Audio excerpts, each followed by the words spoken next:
Ces derniers mois, on a beaucoup revisité la pensée de Raymond Aron dans les médias français, comme dans Marianne, qui publiait le 25 avril dernier, après le premier tour des élections présidentielles.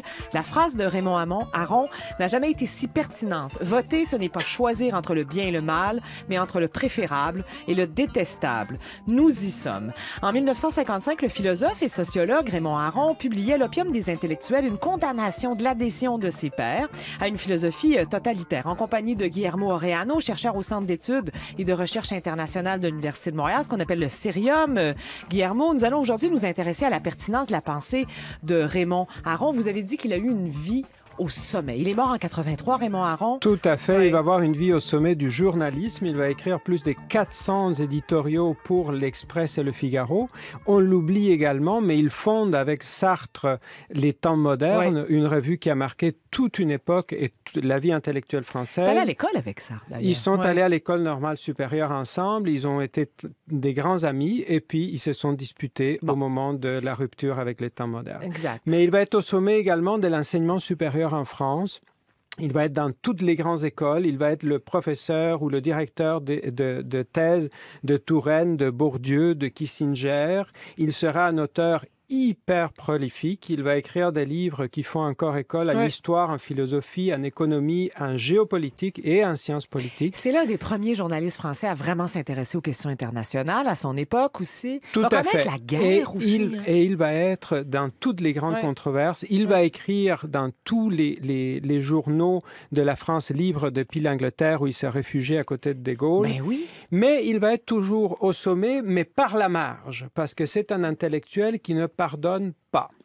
Il ne fait aucune concession et il va être un esprit libre. C'est pourquoi Todorov dit c'était un individu difficile à casser dans une institution, c'était toujours un esprit libre. La gauche ne l'aime pas parce qu'il dénonce Sartre, c'est la bête noire de la gauche. La droite ne l'aime pas parce qu'il dénonce la guerre d'Algérie. Il dit également que De Gaulle veut concentrer le pouvoir. Aron dénonce ça.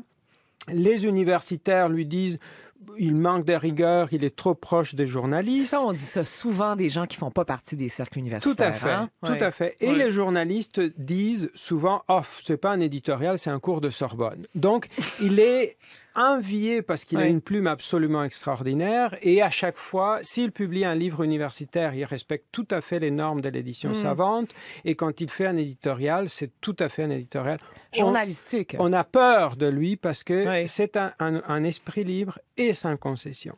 J'ai souvent entendu Mathieu Bocoté dire qu'il modelait sa vie intellectuelle d'après Raymond Aron. Je sais que vous serez... Difficile à croire. Difficile à croire, mais je l'ai souvent entendu dire ça. Difficile à croire parce que Raymond Aron était un partisan de la modestie intellectuelle, tout d'abord, et surtout, il était un grand chasseur, pourfendeur de tout dogme, et en particulier des dogmes auxquels Bocoté, je ne connais pas ses œuvres, semble donner beaucoup d'importance. Comme par exemple, Guillermo? Par exemple, il était contre le nationalisme, il était contre le rappel insistant des valeurs chrétiennes qui font fonder la France, il était contre toute forme de remède miraculeux pour la société, ce que Bocoté nous propose dans chaque éditorial.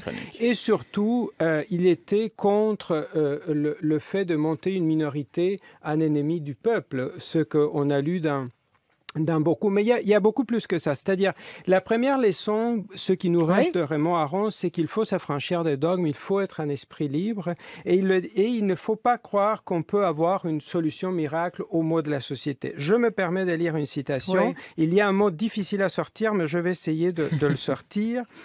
Contre les maux de la civilisation industrielle, les armes nucléaires, la pollution, la faim ou la surpopulation, je ne détiens pas le secret des remèdes miraculeux. Mais je sais que les croyances millénaristes et les ratiocinations conceptuelles ne serviront à rien.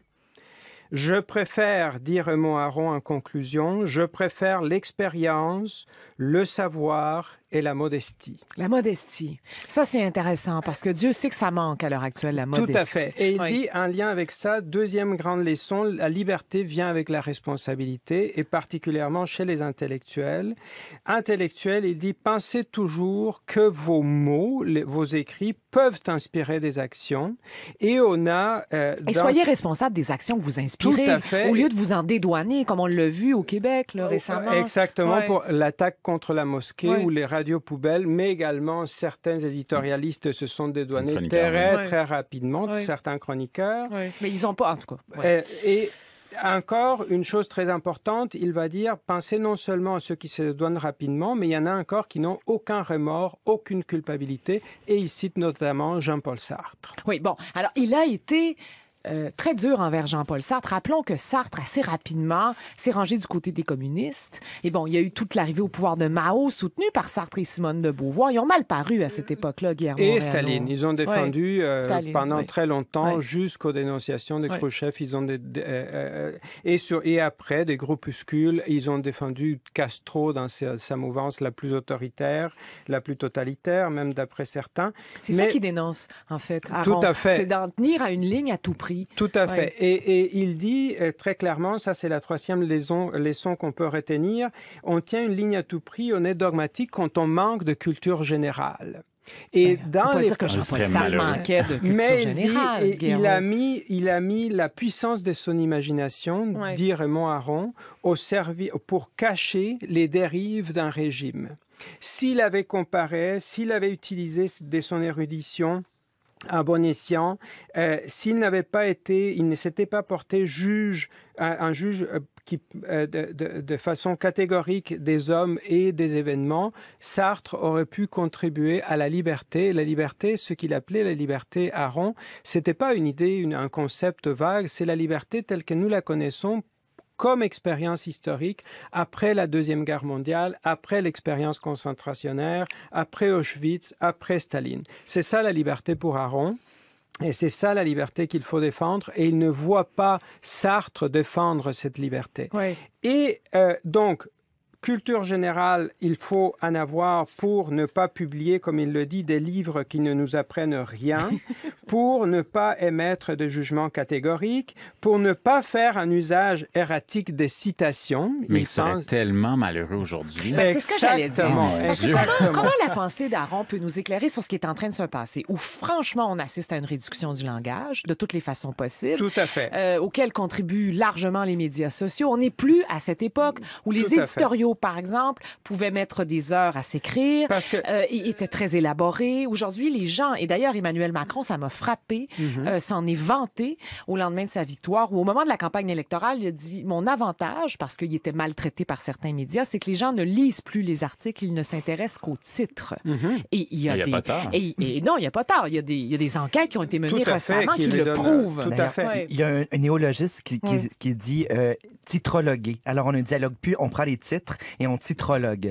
Donc, c'est rentré dans le dialogue. Mais justement, apprendre à écrire et à lire, c'est un excellent exercice que de lire Raymond Aron parce qu'il prend un sujet, le décortique avec beaucoup de patience dans toutes ses méandres possibles pour venir à une conclusion qui est toujours modeste, qui est toujours provisoire. Ça, c'est très rare également. Et ça, c'est un des apprentissages le plus clair qu'on peut avoir. Il y a un sérieux intellectuel qui est absolument extraordinaire.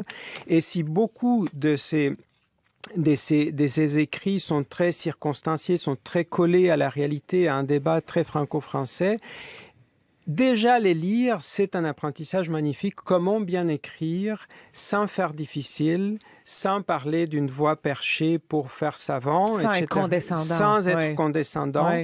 Et il pourrait dire de beaucoup de ces éditorialistes et chroniqueurs il l'a déjà dit à propos des gens qui lui ressemblaient en France de son vivant, ils ont plus de véhémence que de pertinence. Ils ont plus de véhémence que de pertinence. Hein.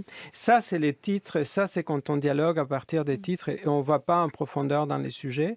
Et c'est également, si vous voulez lire un livre qui est très porteur et qui est d'une actualité absolument frappante parce qu'on peut faire des extrapolations tout à fait légitimes avec notre réalité aujourd'hui. Ce sont les mémoires d'Aaron, où il va expliquer non seulement sa vie, mais surtout son parcours intellectuel. Et il explique la façon d'analyser, la façon d'écrire. Et c'est un exemple absolument extraordinaire pour savoir comment écrire. Quel genre de réaction il a eu lorsqu'il a publié ce pamphlet, littéralement, en 1955, où il s'en prenait à des gens qui appartenaient à sa ligne de pensée au départ? Et comment il a été perçu par la suite? Est-ce qu'il a été honni? Est-ce qu'il a été... Ça ne l'intéressait pas du tout, parce qu'il disait tout le temps, et il le répète souvent, ça ne m'intéresse pas d'avoir une autorité parisienne. Il l'écrit tout le temps, et il se savait à la marge. Et en même temps, il était dans l'Express, qui était un magazine extrêmement lu à l'époque. Mais il savait que Sartre avait le haut du pavé, et il dit, j'étais à côté de Sartre un tout petit joueur, j'étais juste un prof d'université et un journaliste, tandis que Sartre écrivait des œuvres, des pièces de théâtre absolument magnifiques. Il reconnaît tous les bons côtés. Mais il y a une rigueur intellectuelle, il y a une manière de mener les sujets qui est tout à fait propre à Aron, qui est un exercice d'honnêteté intellectuelle. Il va être, malheureusement, ce qui le fait tort aujourd'hui, c'est qu'il y a une certaine droite qui n'a pas de référent intellectuel, qui veut s'approprier de l'œuvre d'Aaron. Qui l'ont récupéré. Et qui veulent le récupérer à tort, parce qu'ils ne font absolument rien de tout ce que Aaron propose et qui est l'exemple vivant de la modestie que les intellectuels doivent avoir. Tatiana Polvoy. Mais ça me fait réagir, Guillermo, ce que vous dites, parce que vous parlez de cette apologie de la retenue, puis du fait qu'il était bien content de faire son chemin à côté de Sartre, finalement. Mais est-ce que c'est pas aussi pour ça qu'aujourd'hui, il me semble qu'on entend beaucoup plus parler, on se souvient beaucoup plus de Sartre que de Aron? Est-ce que c'est pas sexy, cette retenue, cette modestie? De Sartre, on parle très peu. Si on compare avec son moment fort où il y avait une sorte de tout Sartre.